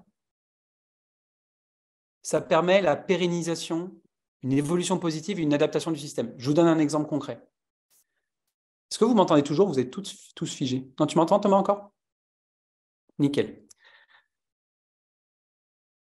Au Québec, quand on a commencé le projet du partenariat avec les patients, il était essentiellement porté par un homme qui était Vincent Dumez et qui était un des patients les plus engagés dans le système de santé. On avait beau avoir des liens extrêmement forts, avoir un projet très fort, le fait que l'écosystème de la santé et l'écosystème du partenariat et de son avenir dépendaient d'une ou deux personnes extrêmement précieuses, compétentes, hors du commun, mais qui étaient le nœud de l'écosystème, faisait que notre écosystème était très peu résilient. Si ces personnes disparaissaient, il y avait une redistribution totale et une redéfinition totale de la manière dont les gens coopéraient ensemble. Donc, par exemple, si dans un hôpital, vous avancez super bien sur des pratiques démocratiques, des pratiques d'ETP, d'engagement des patients, etc., mais qu'elles dépendent sur un médecin, une infirmière, 2 patients qui ont vraiment toutes les connaissances, compétences, l'élan qu'on veut et qui le font advenir, la question que nous amène l'écologie de ce modèle-là, c'est de regarder ça d'une manière stratégique et de se dire il produit beaucoup de valeur en santé, enfin, ces actions d'engagement produisent beaucoup de valeur en santé. Par contre, le système global, l'écosystème, est relativement peu résilient. Il faut donc qu'on agisse de manière à ce que le système ait une capacité de pérennisation beaucoup plus forte. Donc, ça nous amène à une action stratégique de dire il faut identifier d'autres acteurs capables de porter eux aussi dans l'écosystème ces relations d'engagement. La deuxième variable qui peut nous aider, c'est la question de l'entropie. Pour ceux qui ont fait un peu de physique dans leur vie ou qui se rappellent leur cours de première, l'entropie, c'est le degré de désorganisation d'un système. Donc, en gros, ce qu'on veut, c'est que plus le système est désorganisé, plus il coûte de l'énergie. Donc, si vous êtes dans un système de santé, j'arrive en France en 2019. Il y a d'un côté les représentants des usagers qui font leurs affaires et de l'autre côté les patients partenaires qui font leurs affaires. Je caricature pour une volonté pédagogique. Mais tout ce monde-là fait beaucoup d'actions mais ne se coordonne pas. Il y a une faible organisation. Et le système perd beaucoup d'énergie par rapport à ce qu'il a comme impact.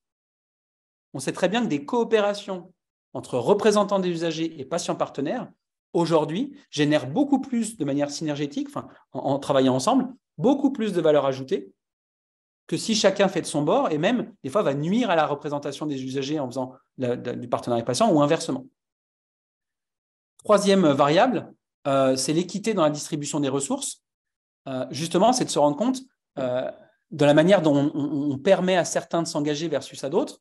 Est-ce qu'aujourd'hui, la manière dont on finance, par exemple, des projets d'innovation en santé dans les hôpitaux, on va donner de manière privilégiée, voire unilatérale, à des professionnels de santé, est-ce qu'aujourd'hui, il n'y a pas des citoyens, des patients, des proches aidants expérimentés dans les soins et les parcours de soins qui ne pourraient pas, eux aussi, bénéficier d'une partie de ces ressources dédiées à l'innovation en santé pour justement produire davantage de valeur ajoutée en santé dans l'écosystème de santé. Donc, pour fermer la parenthèse, quand on parle de lien entre les acteurs de santé dans un écosystème de santé, ce que le modèle de l'écologie de l'engagement propose, c'est de dire, il y a un continuum d'engagement qui se caractérise par des niveaux d'engagement de type information, consultation, participation et partenariat, et que plus je suis vers un degré d'engagement élevé, donc proche du co-leadership, co-construction, co-imputabilité, plus il va y avoir de la valeur ajoutée en santé produite. Deuxième couche, ça se passe au niveau micro, méso, macro. Et la qualité des relations à un niveau va influencer le degré des relations à un autre niveau. Si je suis capable demain de co-construire la recommandation de la HAS entre patients et professionnels de santé, ça va influencer la manière dont je vais co-construire, la manière dont je vais engager les acteurs sur le terrain qui vont appliquer cette politique publique construite à niveau national avec un fort degré d'engagement d'une grande diversité d'acteurs de santé. La dernière, c'est de dire, pour juger de la pertinence et de la pérennité de nos actions à toutes et à tous dans le système de santé, il y a 3 variables pertinentes, la résilience, l'entropie et l'équité dans la distribution des ressources. Et en regardant ça, ça me permet de savoir s'il faut qu'on continue à faire comme on le fait d'habitude ou s'il y a des changements à faire pour que de manière écosystémique, on soit plus optimal. Il est 18h40, il nous reste encore quelques minutes. Je fais les savoirs expérientiels, Thomas, ou tu t'occupes ? Ok, je fais ça, puis on fait la coopération RU et la mise en œuvre. Ok. Alors, pour ceux qui ne connaissent pas, j'ai vu quelques noms dans le chat qui connaissent bien ce sujet, mais j'en vois d'autres que je ne connais pas, alors je ne peux pas savoir. En 3-4 minutes, dans ce séminaire, de manière transversale, il y a une question qui est celle du patrimoine commun. Et nous, on s'est posé avec Thomas la question d'à quoi correspond, ou quel est l'exemple, quel est un des exemples de ce qui constituerait un patrimoine commun, patrimoine collectif au sein du système de santé. Et celui qui nous est venu assez naturellement à l'esprit, c'est un de ceux qu'on travaille régulièrement, mais qu'on n'avait pas forcément nommé de cette manière-là, et qui est plus de nature immatérielle, mais qui est justement la somme ou l'agrégation des savoirs expérientiels de la vie avec les défis de santé qu'ont les personnes concernées aujourd'hui en France. On l'a vu pendant la crise Covid, quand on entendait dans les médias au quotidien, mais on n'a jamais vu ça, on ne sait pas comment passer à travers ça, on part de zéro.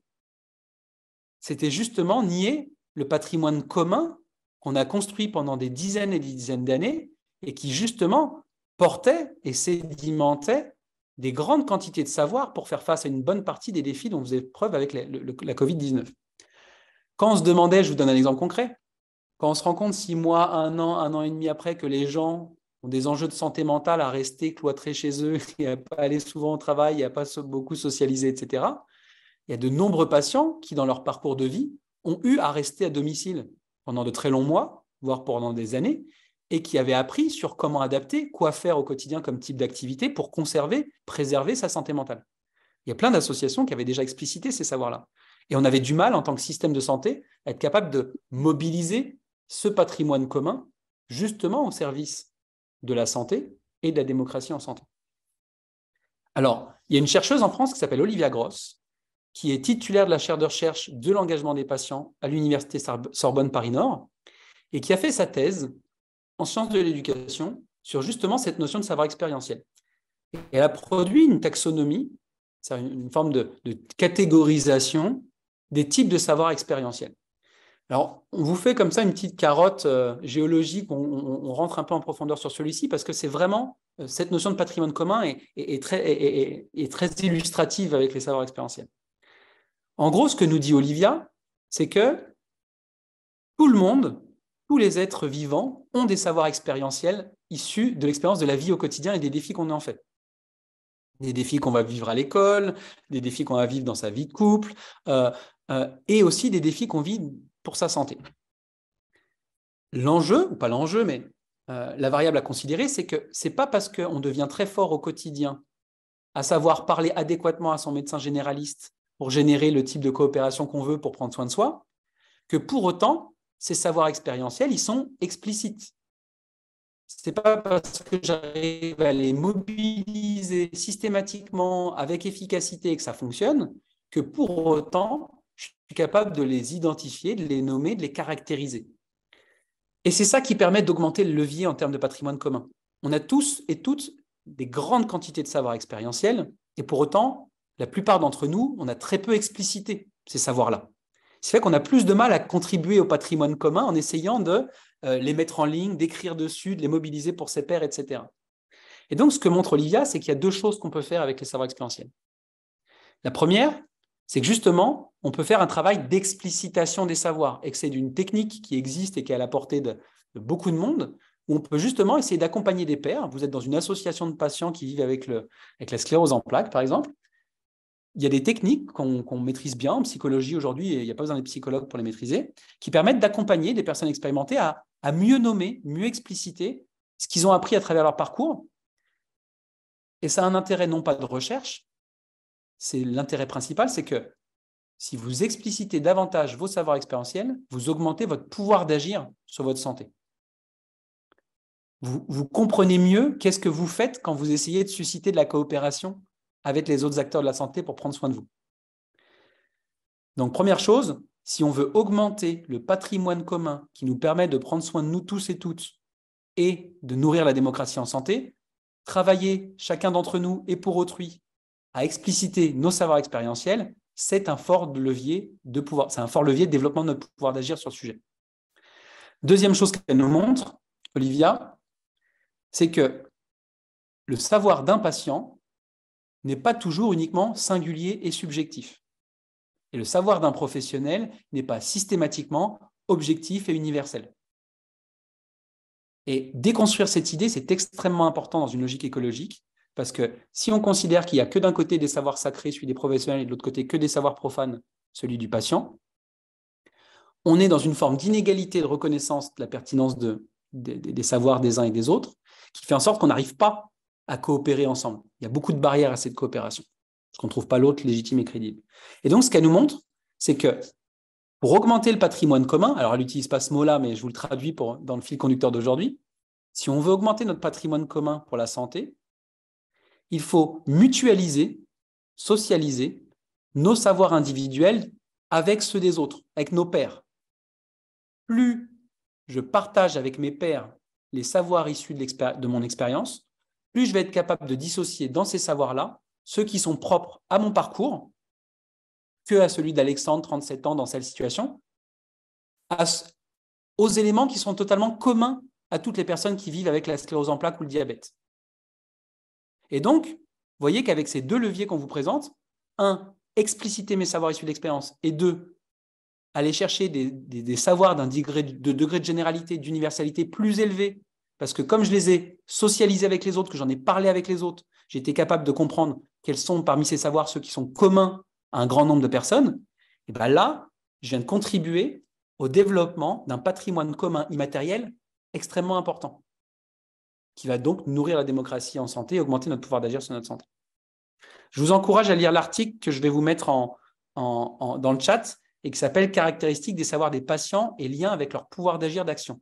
Et vous aurez tout le détail de cette catégorisation des savoirs expérientiels. Thomas, je te laisse poursuivre. Oui, ce qui permet effectivement de faire la suite, au fond, sur l'enjeu de la coopération dans les établissements, en particulier dans les établissements de santé, entre représentants des usagers et patients partenaires. Parce que les représentants des usagers, ils sont issus justement de mouvements associatifs qui ont su, à un moment donné, rassembler justement les savoirs, au fond, synthétiser, caractériser, au fond, la somme de savoirs individuels, d'expériences individuelles pour caractériser dans un contexte de pathologie donnée, dans une organisation de soins donnés, au fond, les besoins de santé, les fonctionnements et les dysfonctionnements des parcours, etc. Ça a été très sensible, par exemple, dans le cadre des maladies rares, ça a été très sensible dans le domaine des VIH en particulier, où au fond, les associations ont été des catalyseurs et ont été des acteurs majeurs, au fond, d'une vision collective des besoins de santé d'une population donnée. Ce qui fait que dans le cadre du travail qui est amené dans ce que nous sommes amenés à faire, Alexandre et moi et beaucoup d'autres dans des établissements de santé, le travail conjoint entre représentants des usagers, au fond porteurs de cette vision collective des enjeux de santé et habitués, j'allais dire, à pouvoir mobiliser au fond une vision assez générale et qui connaissant bien au fond les enjeux de santé de l'ensemble d'une population donnée. Et puis le travail avec des patients ou usagers partenaires dans les établissements qui, eux, apportent au fond une expérience directe du système de santé liée à leur expérience d'hospitalisation, de parcours de soins, etc., est un élément de travail coopératif absolument essentiel et qui nous apparaît comme un des avenirs pour améliorer la qualité et la sécurité des soins, en particulier dans les établissements, pour prendre un objectif extrêmement pragmatique. Et j'allais dire que la HAS, j'allais dire, soutiendrait avec grand besoin, ainsi que l'ensemble des directeurs de qualité et des établissements de santé de France et de Navarre. Donc, c'est ce travail-là qu'on essaye de faire. Et d'ailleurs, France Asso Santé a établi un certain nombre de documents pour illustrer, j'allais dire, ce travail collaboratif qui est à mettre en place, qui peut prendre la forme par exemple, d'un travail collectif sur la question de la gestion des traitements de la douleur dans un service donné, qui peut aussi traiter de celui d'un projet d'établissement, et qui sont autant d'occasions, j'allais dire, de pouvoir rassembler justement une vision peut-être plus collective, et une vision et au fond une expérience spécifique des patients ou des usagers partenaires. Sachant qu'il y a des ponts qui s'établissent parce qu'on se rend bien compte en fait que aussi les représentants des usagers peuvent être issus d'associations de patients justement ou peuvent être atteints de maladies chroniques, etc., dans lesquelles ils vont se retrouver, j'allais dire, dans cette mobilisation de cette expérience et de ces savoirs expérientiels dont a parlé Alexandre. Je voulais interroger l'ensemble nos modérateurs pour savoir combien de temps on avait encore. Parce que c'est là où je ne me rends pas compte. Parce qu'on peut passer 10-15 minutes. Pardon? Entre 10 et 15 minutes, un quart d'heure. Oui, je veux dire, à peine. Alors, moi, j'avais un petit élément sur mais je ne vais peut-être pas le faire, justement, sur la question de l'approfondissement de la démocratie, quoi, du lien, j'allais dire, qu'on peut. Mais j'ai quand même juste en touché un mot, c'est-à-dire que, au fond,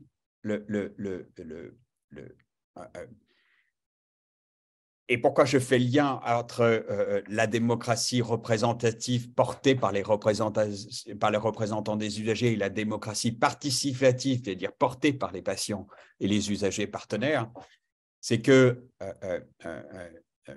comme le disait au fond François Maucondy, mais comme l'a dit Alexandre, mais comme on le pense, c'est-à-dire voilà, c'est pour être citoyen, on doit prendre la mesure de ce qui nous unit effectivement les uns aux autres. Vous avez compris que c'était notre credo et un credo important du travail qu'on essaye de mener et de la réflexion qu'on mène.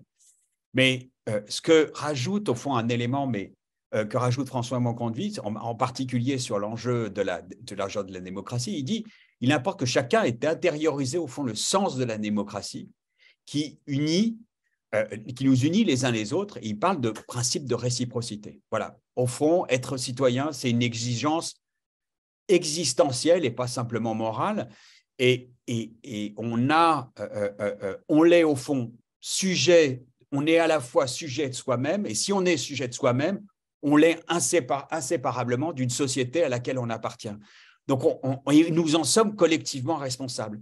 Et je trouve que ce travail qui est mené au sein des établissements de santé, qui peut être mené à l'évaluation des projets de santé, à mon avis, illustre parfaitement ce qui est en jeu ici. Au fond, pour devenir citoyen, il faut se rendre intérieurement souverain, c'est-à-dire engager un travail réflexif, mener, au fond, une pratique de vie examinée sur sa condition et ses actions propres. Voilà. La démocratie ne se réalise pas seulement par le fonctionnement plus ou moins heureux des institutions ou par le choix de ceux qui, au fond, qui nous gouvernent, mais elle est aussi l'œuvre de ceux qui la composent, de ce qu'ils font et ce qu'ils ne font pas, de ce qu'ils sont et de ce qu'ils ne sont pas. C'est là, au fond, et François Maucondy nous dit, c'est dans la vie la plus journalière, au travail, en famille, à l'école, dans le monde du soin, au fond, et dans toute expérience sociale, que tout citoyen est coauteur. Et ce lien-là est, mon avis, à faire sur penser, au fond, une démocratie renouvelée qui est fondée sur l'expérience intime de la maladie et du soin, qui prend en compte justement ce principe de réciprocité avec des compétences complémentaires entre patients et professionnels de santé, entre gestionnaires et usagers du système de santé, dont on est tous coauteurs. Ce qui veut dire le dépassement de l'asymétrie et les valeurs partagées et le patrimoine commun, dont Alexandre parlait, et qui s'applique parfaitement au contexte de la relation de soins, mais de nos relations aussi aux organisations de soins et qui fondent le partenariat avec les patients et les usagers.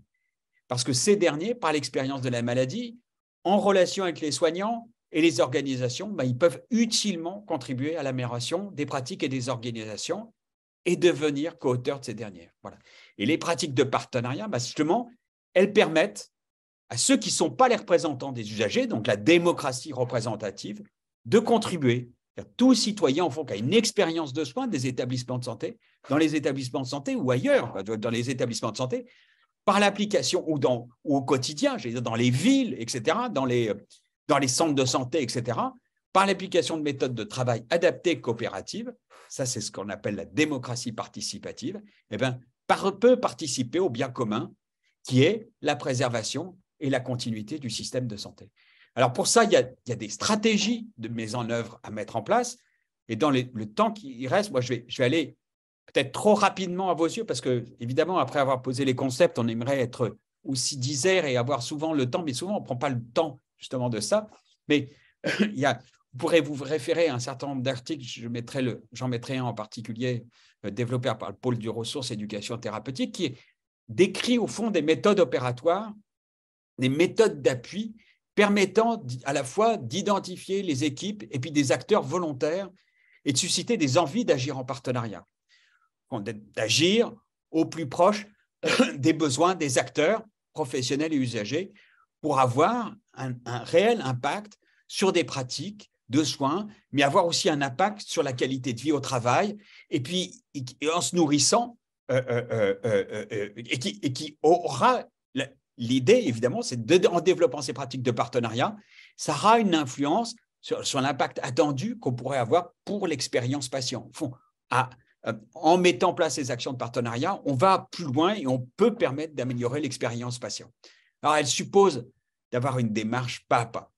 Avant ça, il faut simplement rappeler un point. C'est qu'avant de mettre ces méthodes d'appui, il s'agit de convaincre effectivement les acteurs institutionnels d'agir effectivement sur ces terrains-là. Et il y a de nombreuses raisons d'agir. Et celles qu'a évoquées Alexandre sont toutes bonnes et elles doivent être rappelées justement aux décideurs sur sur l'enjeu évidemment de l'accroissement, de la potentialisation au fond de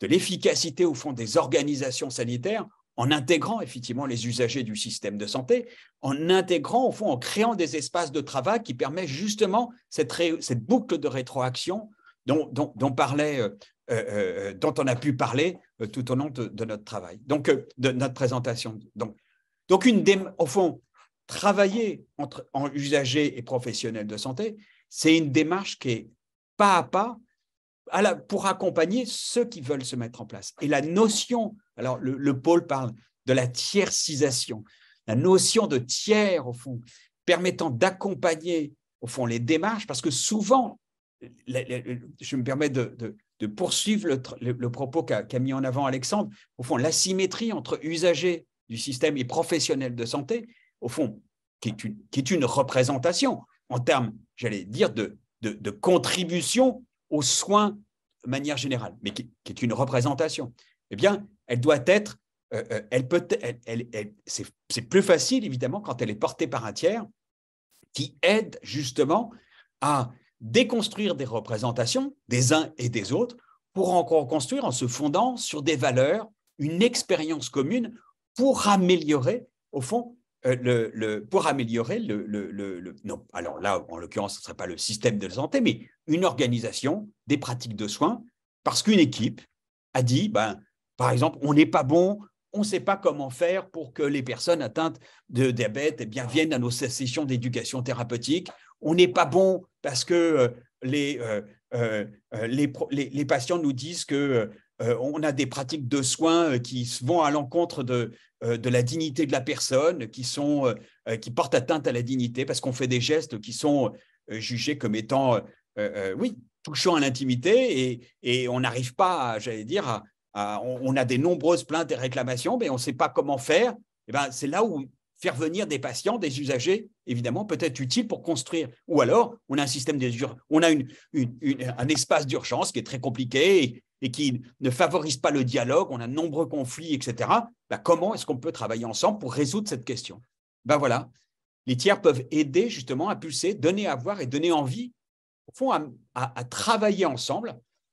Et c'est cet appui lui-même qui permet de travailler, de faire en sorte que les uns et les autres puissent trouver des solutions ensemble, développer des compétences propres au partenariat et puis valoriser, au fond, ce travail qui est accompli et avoir, au fond, un travail de solutions utiles.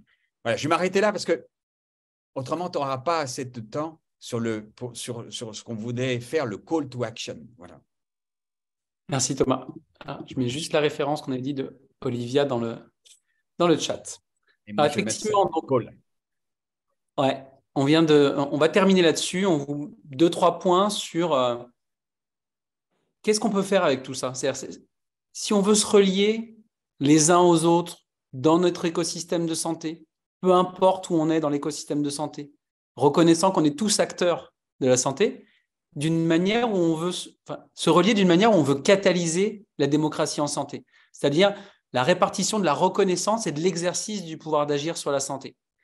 À la fois, la première chose avec laquelle on peut repartir, c'est que, on l'a dit, il y a de nouvelles formes d'engagement politique et social qui sont en train d'être pensées, qui continuent d'être pensées et qui surtout sont en train d'être expérimentées actuellement, malgré le fait qu'on est pris dans des liens d'interdépendance en termes de ressources, en termes d'idées, etc.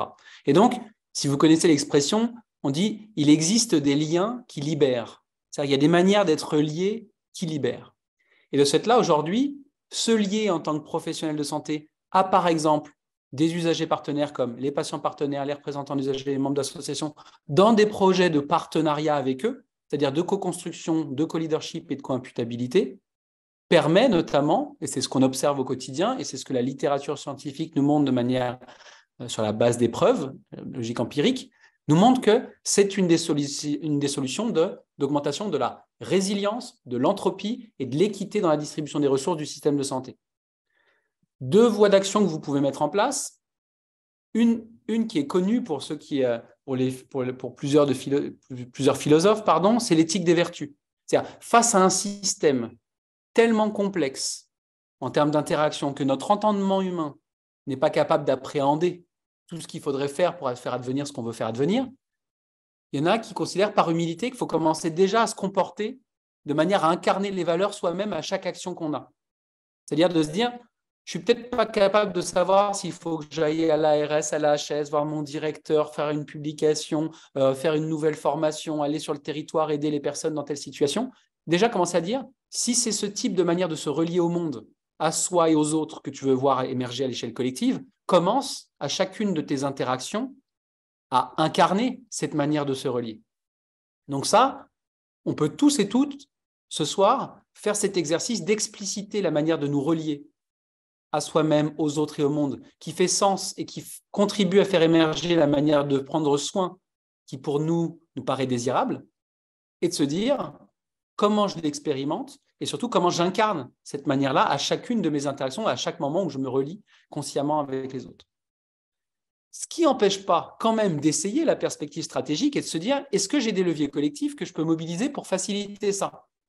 Et je vous donne cet exemple où, à Montréal, dans le travail où on avait des difficultés à faire reconnaître au début la valeur des savoirs expérientiels, par exemple, se dire que qu'est-ce qui a de la valeur en termes de légitimité et de crédibilité des professionnels de santé, et en particulier, nous, c'était les revues scientifiques. Donc, on s'est dit, on va, à partir des savoirs expérientiels de la vie avec la maladie, publier un article dans une revue académique, et si on réussit et que c'est validé, de manière stratégique, ça nous a permis, dans l'écosystème, d'aller faire reconnaître et de gagner, de redistribuer les pouvoirs d'action à partir de cet élan stratégique qu'on avait fait. C'est-à-dire qu'à la fois, l'éthique des vertus est probablement ce qu'on doit tous et toutes se discipliner, s'efforcer à faire au quotidien, parce que c'est là où on a le plus de pouvoir d'agir dessus. Mais par contre, ce n'est jamais suffisant du fait des grands leviers collectifs sur lesquels on a besoin d'agir et qui ont un effet de démultiplication beaucoup plus important, mais sur lequel celui-ci, c'est plus incertain. Donc, autant il faut les avoir sur la map, autant il faut qu'ils fassent partie de notre plan d'action, mais leur degré d'incertitude est tel qu'on ne peut pas se fier uniquement à eux. Donc, on est obligé de le faire avec d'autres et de manière stratégique. Et le dernier point, c'est le lien qu'on faisait tout à l'heure avec la question de l'amitié.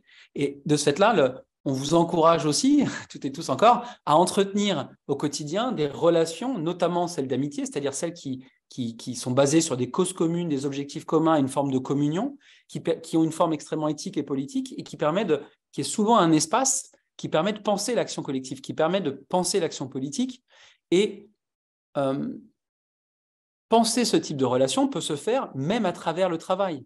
C'est-à-dire que ces relations de cette nature-là, cette manière de se relier, qui est fondamentalement éthique et politique, elle peut se faire avec des collègues à l'hôpital. Elle peut se faire avec des collègues dans la maison de santé pluriprofessionnelle. Elle ne se fait pas que le samedi soir dans une soirée entre amis. C'est plutôt un mode de relation qui reconnaît cette nécessité-là d'agir sur ces déterminants collectifs. Alors, on vous passera le texte qu'on a écrit avec Thomas pour ce soir, pour que vous ayez les parties qu'on a un peu sautées ou qu'on a un peu raccourcies du fait du temps et des exemples qu'on a essayé de vous donner au fur et à mesure. Et on vous mettra les références à la fin. On en a mis quelques-unes dans le chat, mais on en aura 3 ou 4 complémentaires probablement. Alors, merci pour votre écoute. Merci beaucoup à tous les deux. Merci à plusieurs titres déjà parce que vous avez, je pense, parfaitement incarné ce qu'on attendait dans ce troisième temps du séminaire quand on disait tout à l'heure le monde de la santé comme une sorte de laboratoire dans lequel on peut imaginer les principes politiques à partager plus globalement. Et dans vos interventions à tous les deux, et Thomas a, je crois, beaucoup insisté là-dessus, je pense que c'était particulièrement prégnant. Et puis aussi d'avoir, de par vos expériences dans voilà, tout ce qui est expérience patient, partenariat patient, etc., tirer de cette expérience-là, finalement, des principes pour interroger la notion de patrimoine commun et puis plus globalement aussi pour éclairer ces engagements-là via comment dire, ce à quoi l'écologie nous rend plus attentifs. Et ça, Alexandre l'a bien montré, je crois, avec les notions de résilience, notamment, d'entropie, etc.